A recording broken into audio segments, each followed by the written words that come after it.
mayambu ahannamaktada ikok nonna taram noksari handakti hana sang nai bengam trabasu soidana makki wari sang nan hapjarage numidangi pung taret nangnaba adum hapn patorage hawjuk tabirasi aikona hana thajaramba warida Minambana Achumba taruk suba tangka ngasigi taruk suba tangka asidana warisina kari kamdoriba habado mayam punamakna wari asi amuk taminarasi hawjuk tabirasi Minambana Achumba taruk suba tangka Suras amadi maimu waris hari maimu nadi kartol sakibado mari mata sing oramgani salaro shahiri adubu surasti khangning balang takna bakaya aduna mamana ba maimuda chasingarang ngangli magi mitana atopa kana kum nupi amig saktam adum ure aduga mi ategi mitana thajase magi sam saktam mado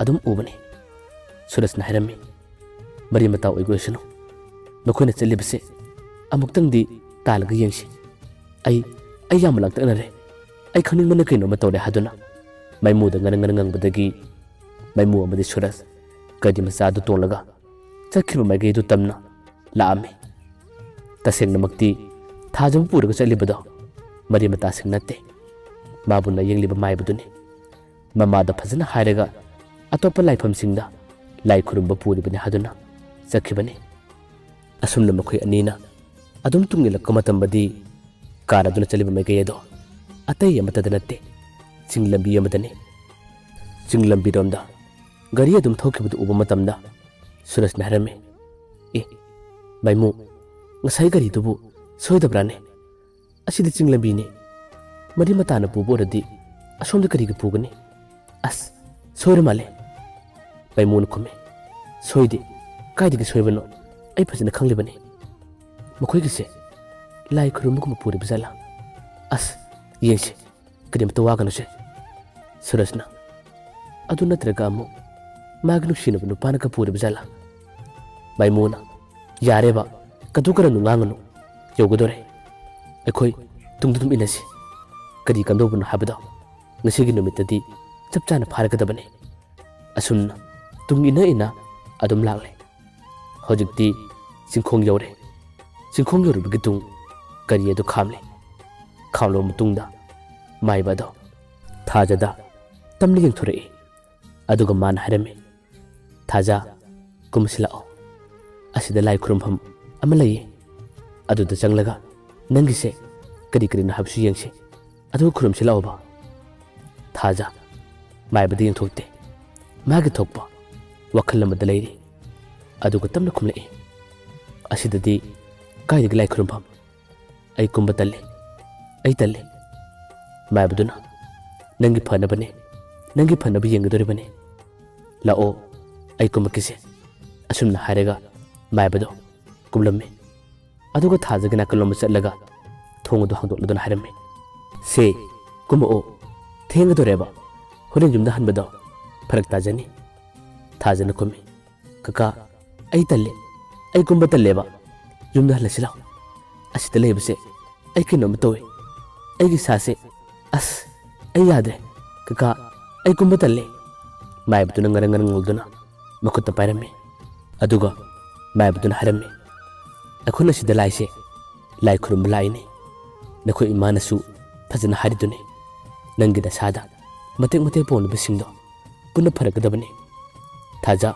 se mungnabado aisu ikaiba lao hebane asumna them noduna maibaduna thajabu sing mathok lomda bukan bakan honari thajasu ngaktang matungdagi yaramdaba kya leresu adum yaduna makhoi ani tamna sintlomda kakalami maimuga suras kasu tawrba mong mataw singado lamna urami makhoi anina khara laptangna kana khangdanaba gari du khami aduga khongthang makhol la hondana tamna adum lame makhoi ani su munum sonari suras naharami sing mathuk lomdani makhoi pukalise asidabu kari lebano as ai chingna byam hele maimu khara tulu changse maimu na sukume aduni ai chu khaliba asigi sing mathuk lombadi lai khurumam dilai tabra khalle Hoida, ngasi ginum asidi,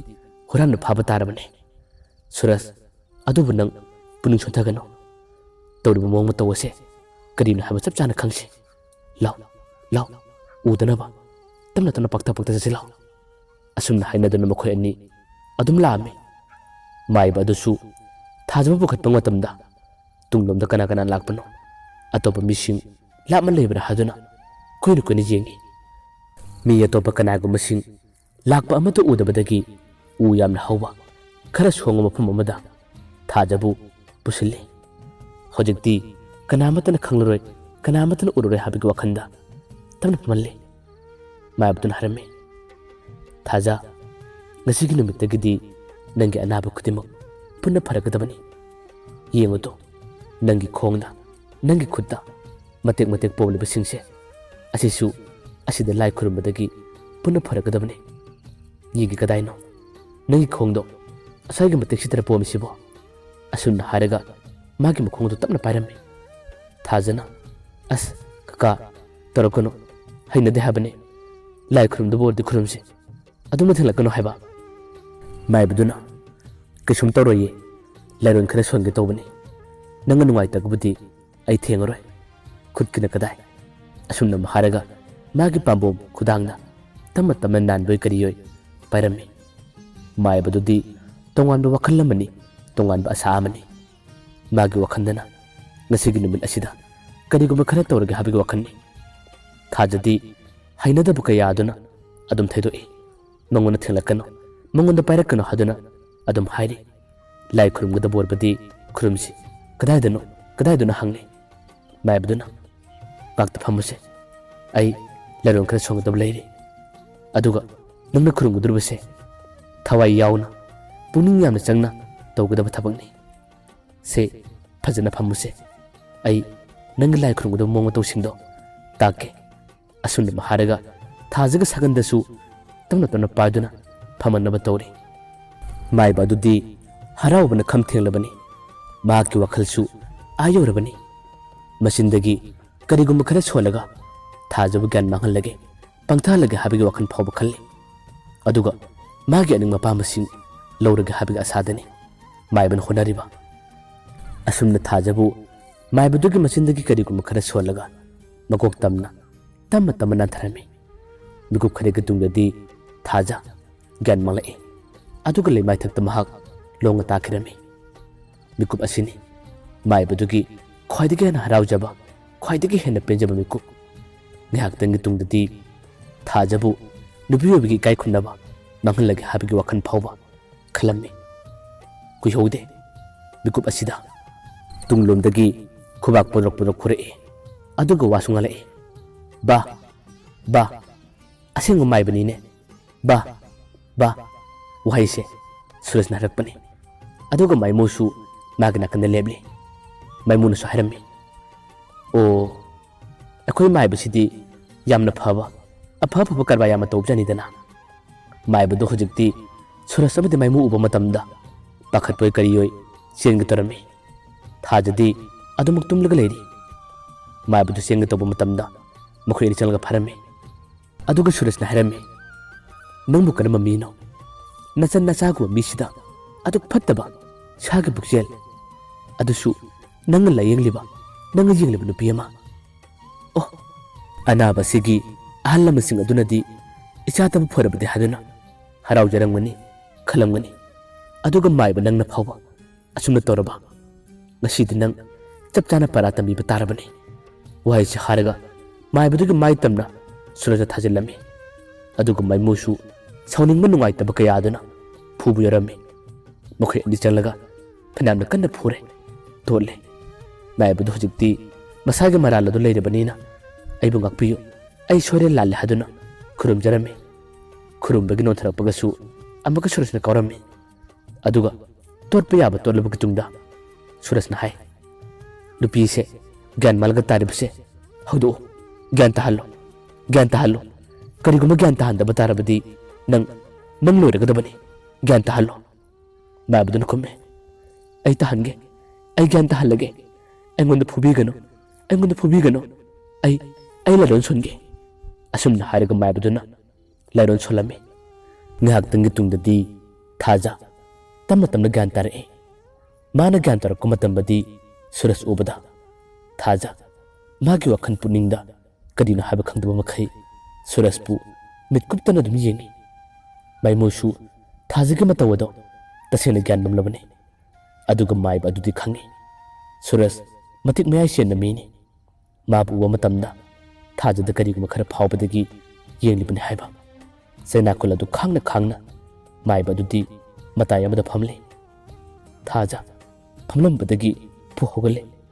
Aduga hojikti Suraj ta muni yelambadagi chensillaga nongmatasu fajana wari sakidriba unadriba mangonda konsilame. Aduga magi masada kariguma khara pharakpadagi Suraj ka saganda yana kana si. Suraj ti Thajana aduma chilakpadagi sainakul adu khangnaba yamna wana hone. Aduga magi mamanaba maimudi tawriba thakto ase manga chamane kadino haiba khangmanate. Ngahaktangi tungdadi Thaja adum chiklambadagi tamna tamna gyan maudana liktharae. Suraj ne korame. Thaja kidarage namu kidarage Thaja asumna haraga Thaja bu makhada phamalle. Thaja gyan malamba tarasu amuk tamna mit pangthore. Aduga mana harame. Ai ko yam ngawe. Ai ko sigen ma tore. Ai ko yam ngawe. Asumna hairaga amuk magi mai thonga dabu makhuna khulame. Khumna hare. Asiga mai base. Tantoko. Yam thuna tantoko. Mag yamna phattabane. Tantoko. Aigi mang sidagi lama tantoko. Toina Thajana adumna harakpadagi maimuna maiba dabu tantokirame. Maimuna sauna harame. Nang yam thuna chalo. Nasidi nang sakma yengbirabane.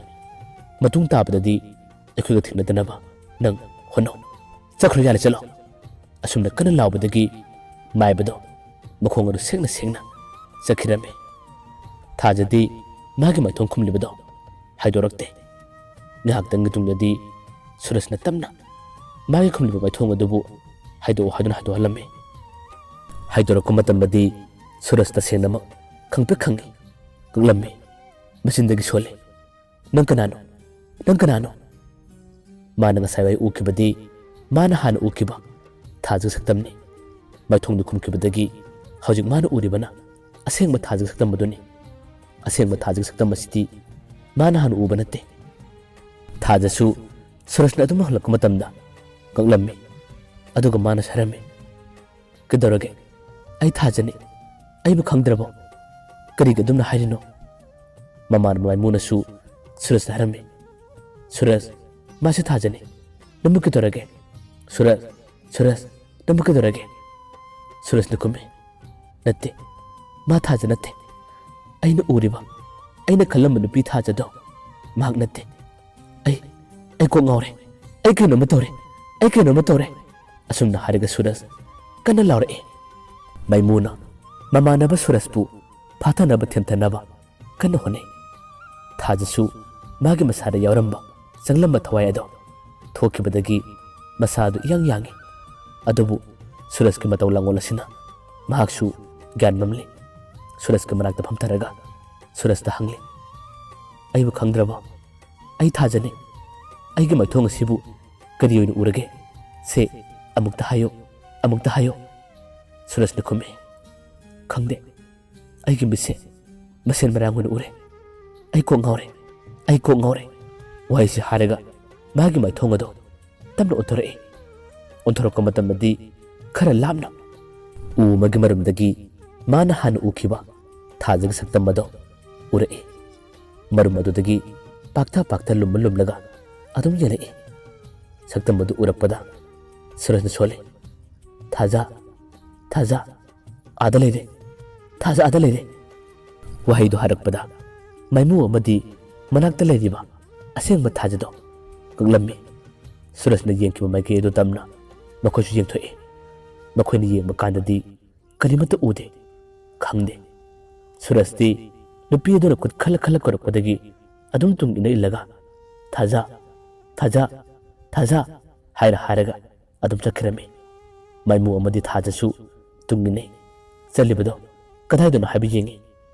ꯃꯈꯣꯏꯅ ꯇꯨꯡ ꯏꯟꯅ ꯑꯁꯦꯡꯕ ꯊꯥꯖꯗꯣ ꯃꯥꯒꯤ ꯃꯈꯣꯡꯗ ꯃꯈꯨꯠꯇ ꯆꯟꯅ ꯑꯗꯨꯝ ꯌꯦꯡꯉꯤ꯫ ꯌꯦꯡꯕ ꯃꯇꯝꯗꯗꯤ ꯃꯇꯦꯛ ꯄꯨꯝꯂꯝꯕ ꯀꯥꯝꯈꯠꯂꯝꯕ ꯀꯌꯥꯗꯣ ꯄꯨꯟꯅ ꯐꯔꯝꯃꯤ꯫ ꯑꯗꯨ ꯐꯕꯗꯨ ꯎꯕꯗꯒꯤ ꯊꯥꯖ ꯆꯟꯅ ꯍꯔꯥꯎꯕꯣꯏ ꯀꯔꯤꯌꯣꯏ ꯍꯩꯃꯥ ꯑꯩ ꯐꯔꯦ ꯑꯩꯒꯤ ꯏꯁꯥꯁꯤ ꯀꯩꯁꯨꯝ ꯇꯧꯗ꯭ꯔꯦ ꯍꯩꯃꯥ ꯑꯩ ꯐꯔꯦ ꯑꯁꯨꯝꯅ ꯇꯣꯏꯅ ꯍꯥꯏꯔꯛꯏ꯫ ꯃꯥꯏꯃꯨꯁꯨ ꯑꯃꯨꯛ ꯒ꯭ꯌꯥꯟ ꯃꯝꯕꯣꯏ ꯀꯔꯤꯌꯣꯏ ꯊꯥꯖꯗ ꯌꯦꯡꯉꯤ꯫ ꯑꯗꯨꯒ ꯑꯃꯨꯛꯁꯨ ꯃꯃꯥꯟꯅꯕ ꯁꯨꯔꯁꯅ ꯊꯥꯖ ꯀꯧꯔꯒ ꯆꯠꯂꯤꯕ ꯃꯥꯏꯀꯩꯗꯨ ꯇꯝꯅꯁꯨ ꯌꯦꯡꯂꯤ꯫ ꯃꯥꯏꯃꯨꯗꯤ ꯀꯤꯕꯅ ꯀꯩꯅꯣꯝꯃ ꯇꯧꯔꯕꯅꯤ꯫ ꯉꯁꯥꯏ ꯋꯥꯏꯅ ꯑꯃꯨꯛ ꯁꯨꯔꯁꯀꯤ ꯁꯒꯟꯗ ꯊꯥꯖꯅ ꯌꯥꯅ ꯀꯟꯅ ꯆꯤꯛꯈꯤꯕ ꯈꯨꯗꯤꯡꯃꯛꯁꯤꯡ ꯑꯁꯦ ꯅꯤꯡꯁꯤꯡ ꯈꯜꯂꯨꯕ ꯃꯇꯝꯗ ꯃꯥꯏꯃꯨ ꯃꯃꯥꯟꯅꯕꯒꯤ ꯇꯨꯡ ꯏꯜꯂꯕꯁꯨ ꯑꯗꯨꯝ ꯀꯤꯔꯝꯃꯤ꯫ ꯈꯔ ꯆꯠꯂꯕꯒꯤ ꯇꯨꯡꯗ ꯁꯨꯔꯁꯀꯤ ꯃꯤꯠꯇ ꯎꯔꯤꯕ ꯅꯨꯄꯤꯗꯣ ꯑꯗꯨꯝ ꯆꯠꯂꯝꯕꯗꯒꯤ ꯆꯞ ꯂꯦꯞꯄꯤ꯫ ꯑꯗꯨꯒ ꯁꯨꯔꯁꯇ ꯃꯨꯟꯅ ꯌꯦꯡꯉꯤ꯫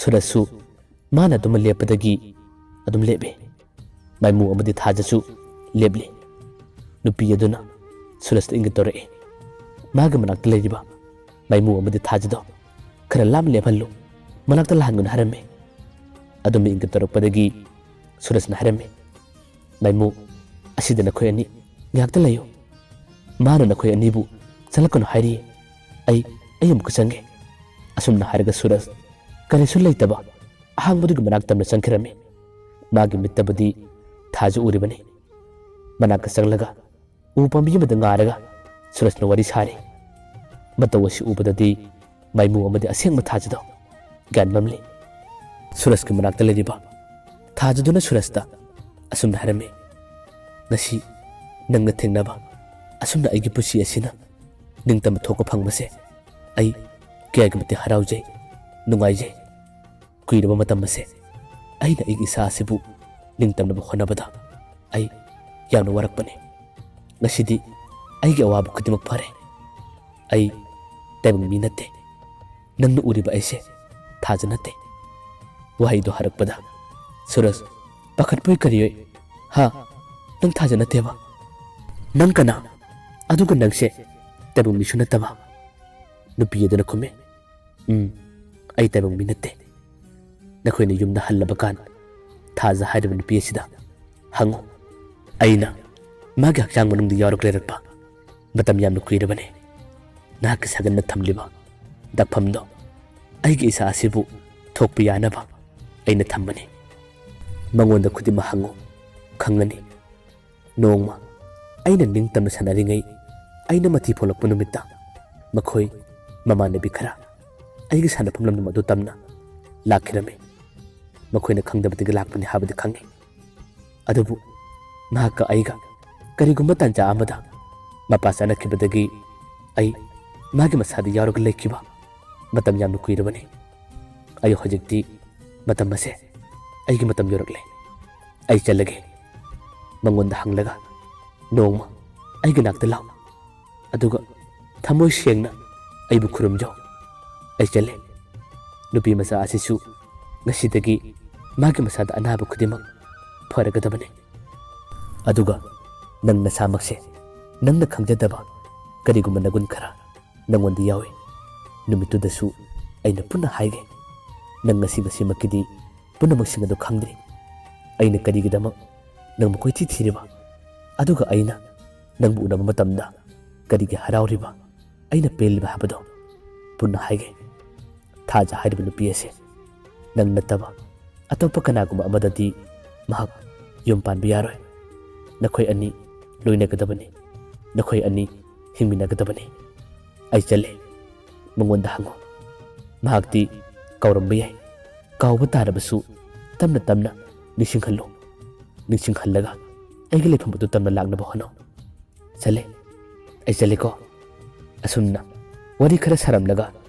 ꯁꯨꯔꯁꯅ ꯍꯥꯟꯅ ꯎꯈꯤꯕ ꯊꯥꯖꯒ ꯁꯛꯇꯝꯕꯗꯣ ꯇꯞꯅ ꯃꯃꯤ ꯁꯥꯝꯈꯤꯔꯝꯃꯤ꯫ ꯁꯨꯔꯁ ꯍꯧꯖꯤꯛꯇꯤ ꯇꯧꯔꯤꯕ ꯃꯇꯧ ꯂꯥꯡꯑꯣꯜ ꯑꯁꯦ ꯑꯉꯛꯄ ꯑꯀꯤꯕꯅ ꯆꯞꯊꯜꯂꯝꯃꯤ꯫ ꯑꯗꯨꯒ ꯑꯃꯨꯛꯁꯨ ꯃꯥꯒꯤ ꯃꯁꯥꯗ ꯃꯍꯥꯛ ꯃꯁꯥꯅꯗꯤ ꯈꯪꯗꯕ ꯀꯔꯤꯒꯨꯝꯕ ꯃꯒꯨꯟ ꯈꯔ ꯌꯥꯎꯏ ꯍꯥꯏꯕꯁꯤꯗꯅꯤ ꯑꯃꯨꯛꯀ ꯍꯦꯟꯅ ꯄꯥꯈꯠꯂꯤꯕ꯫ ꯉꯥꯏꯍꯥꯛꯇꯪꯒꯤ ꯇꯨꯡꯗꯗꯤ ꯃꯃꯥꯟꯅꯕ ꯃꯥꯏꯃꯨ ꯑꯃꯗꯤ ꯊꯥꯖꯒꯤ ꯃꯅꯥꯛ ꯇꯝꯅ ꯁꯨꯔꯁ ꯆꯠꯂꯛꯏ꯫ ꯑꯗꯨꯒ ꯃꯃꯥꯟꯅꯕ ꯃꯥꯏꯃꯨꯗꯤ ꯀꯔꯤꯅꯣ ꯍꯥꯏꯕ ꯈꯪꯗꯕꯅ ꯁꯨꯔꯁꯇ ꯍꯪꯉꯤ, Suraj, Suraj, nang mo gyan tarabo. Nang nawari sa harito kanadano. Kanadano. Suraj na kumi. Kasun matida. Ay ko na harage. Ado may mo. Taza se. Ay tilamagay. Asigising ko nga siga managda. Nang ngayon mo. Ay yamato na laki. Makoy yung ahal sing nasu. Halak na ngayon lagani. Ay mabutilagi ko. Asun na hiram laga. Taza amadi Suraj. Makoy ani. Gari masato laga laki rami. Gari tauna.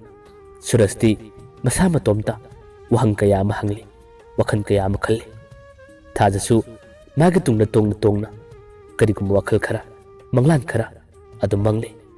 Asom na mamana ba may muna. Singkong aduda. Mamana ba Suraj po. Ngayon galihuri. Mayam ba aroy bada. Amuka na kurum jari. Matangit ang gagda. Kani kamdaw ba habado. Mayam po na ngayon minarasi.